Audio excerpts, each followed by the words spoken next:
अनुचित विशेषण का प्रयोग करते हैं, गलत विशेषण का, मतलब कुर्सी के जगह हम टेबल बोल दे रहे हैं, है ना, ऐसी वाली अशुद्धि है। तो उसको देखते हैं। जैसे उसे भारी प्यास लगी है, तो जो प्यास है वो भारी नहीं लगती, बहुत लगती है, तो क्या हो जाएगा, उसे बहुत प्यास लगी है। यह एक गहरी समस्या है, तो समस्या गहरी नहीं होती बल्कि क्या होती है, विकट होती है। तो यह एक विकट समस्या है। तो ध्यान रखना है, यहाँ हम गलत विशेषण का प्रयोग कर रहे हैं, विकट के जगह गहरी का प्रयोग कर रहे हैं, बहुत की जगह भारी का प्रयोग कर रहे हैं। आपकी सौभाग्यवती कन्या का विवाह कब है? यदि कोई अच्छा जानकार है, व्याकरण का जानकार है या हिंदी कोई जानता है, उसकी पुत्री का क्या होने वाला है, विवाह होने वाला है, और आप उसे पूछोगे कि आपकी सौभाग्यवती कन्या का विवाह कब है, तो पहले तो मार खाओगे, है ना, क्योंकि सौभाग्यवती का अर्थ ये हो गया कि वो पहले से क्या है, विवाहित है। तो इसीलिए सोच समझ कर बोलना है, गड़बड़ नहीं करना है। तो सौभाग्यवती नहीं होता, सौभाग्यवती का प्रयोग जिसका विवाह हो गया है उसके लिए किया जाता है। तो क्या करते हैं, जिसका विवाह होने वाला है उसके लिए सौभाग्य कांक्षिणी या आयुष्मती का प्रयोग करते हैं, है ना। तो आपकी सौभाग्य कांक्षिणी या आयुष्मती कन्या का विवाह कब है, ऐसा। बाजार में अनगिनत भीड़ थी, तो अब देखो भीड़ के लिए हमको भारी शब्द का प्रयोग करना पड़ता है। बाजार में भारी भीड़ थी, ठीक है। जैसे प्यास के लिए भारी शब्द का प्रयोग नहीं कर सकते, बहुत का करना पड़ता है, वैसे ही भीड़ के लिए अनगिनत का प्रयोग नहीं करना पड़ता, क्या करना पड़ता है, भारी शब्द का प्रयोग करना पड़ता है, ठीक है। भीड़ है तो अनगिनत ही रहेगी, तो अनगिनत नहीं, भारी।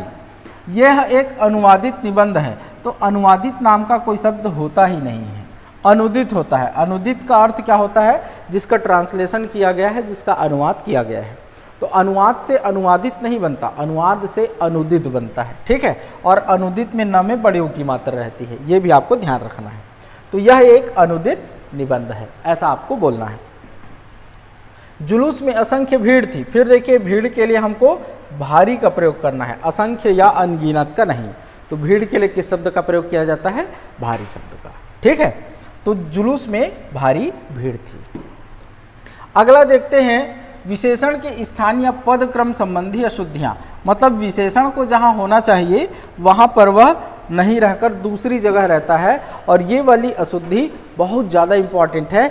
इससे कई बार क्वेश्चन आया हुआ है, हर एग्जाम में क्वेश्चन आया हुआ है, ये बहुत ही इंपॉर्टेंट है, तो उसको ध्यान रखिएगा, ठीक है। जैसे देखते हैं पहला सेंटेंस, कई रेलवे के कर्मचारियों की गिरफ्तारी हुई, तो यहाँ पर कई जो है वो क्या है, विशेषण है, ठीक है। तो कई रेलवे के कर्मचारियों की गिरफ्तारी हुई, तो कई का प्रयोग किसके लिए किया गया है, रेलवे के लिए कि कर्मचारी के लिए, तो कर्मचारी के लिए किया गया है। तो विशेषण जो है जिसके लिए उसका प्रयोग किया जाता है वो उसके तुरंत पहले होता है, यहाँ हमने उसको दूसरी जगह रख दिया है। तो क्या होगा सही सेंटेंस, रेलवे के कई कर्मचारियों की गिरफ्तारी हुई। तो कर्मचारी के लिए कई का प्रयोग हुआ है, इसीलिए उसके तुरंत पहले कई आएगा, न कि यहाँ पर, ठीक है। तो ऐसी वाली अशुद्धि को बार बार पूछा गया है, ठीक है, तो ध्यान रखिएगा। तो कई रेलवे के कर्मचारियों की गिरफ्तारी हुई नहीं, बल्कि रेलवे के कई कर्मचारियों की गिरफ्तारी हुई। ये कई जो है वो क्या है, यहाँ पर विशेषण है, ठीक है। एक विश्वविद्यालय का कर्मचारी गिरफ्तार हो गया, अब एक का प्रयोग विश्वविद्यालय के लिए नहीं बल्कि कर्मचारी के लिए किया गया है। तो एक जो है वो कर्मचारी के पहले आएगा, न कि विश्वविद्यालय के। तो क्या होगा, विश्वविद्यालय का एक कर्मचारी गिरफ्तार हो गया, है ना। तो ये सही सेंटेंस है, ये गलत है, ये ध्यान रखना है। 5 रेलवे के कर्मचारी पकड़े गए, तो 5 का प्रयोग रेलवे के लिए नहीं बल्कि कर्मचारी के लिए किया गया है, तो इसीलिए रेलवे के 5 कर्मचारी पकड़े गए। ध्यान रखना है, ये बहुत ही इंपॉर्टेंट है ये वाला, है ना। एक फूलों की माला ले आइए, तो एक का प्रयोग फूलों के लिए नहीं माला के लिए किया गया है, तो फूलों की एक माला ले आइए होगा, है ना। केवल यहाँ 2 पुस्तकें रखी हैं, तो केवल का प्रयोग यहाँ पर 2 पुस्तक के लिए किया गया है, यहाँ के लिए नहीं।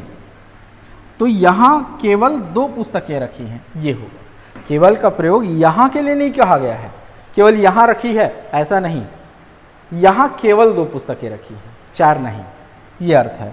तो केवल का प्रयोग 2 पुस्तकों के लिए किया गया है, इसलिए 2 पुस्तकों के पहले केवल लगाना है, ठीक, ये इंपॉर्टेंट है।